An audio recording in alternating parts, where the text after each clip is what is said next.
Something you've likely witnessed and chances are been a part of in at least some scale, following the decisions of a group of people without really considering the implications or the rationale. It's a phenomenon called groupthink that has been studied on both large and small scales. To talk more about this, we're joined by registered psychologist Lisa Rowbottom. Lisa, thanks so much for coming. This is kind of a fascinating conversation that maybe doesn't happen all that often. How does this happen, this groupthink phenomenon? So it's quite interesting. We find it will happen over many different types of groups of people, but generally there's certain conditions under which it happens more often. And so if you've got a really directive leadership, you've got time constraints, there's pressure to conform, or there's also what we call a diffusion of responsibility. So there's a way that you can sit in the group and say, oh, well, I wasn't really responsible for that. I'm part of this group and it was the group's fault. It wasn't mine. Absence of some responsibility, things can go a long way. Do you have some specific examples of groupthink? So interestingly, back in, I believe it was the 80s, there was a group of engineers and scientists who got together to discuss the launching of a specific rocket into space. And there was information that had come saying that it wasn't a good idea to launch due to the temperature of the day, I believe, because they knew that the seals were going to crack and the rocket ended up exploding.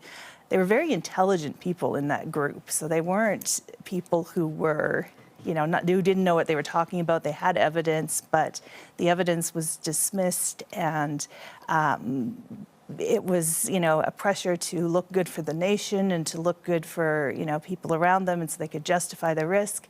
And in the end, they ended up taking a very foolish risk, and the rocket that they launched exploded. So the intentions are never seemingly bad by the group, but sometimes can go in a dangerous route, as you just described. How do we avoid this? How do we recognize this if we're in a group or perhaps witnessing a group do this? So often, if you're sitting in a group that's drifting that direction, you're going to see pressure to conform. So any sort of a dissenter is silenced by generally group disapproval, because there's a need for conformity or for, harmony within the group. And so when you see that starting to happen, it means that the group may be drifting in a specific direction, and it's more important to speak out and to actually be the devil's advocate, so to speak. And sometimes people will be identified as a devil's advocate in a group to serve that function.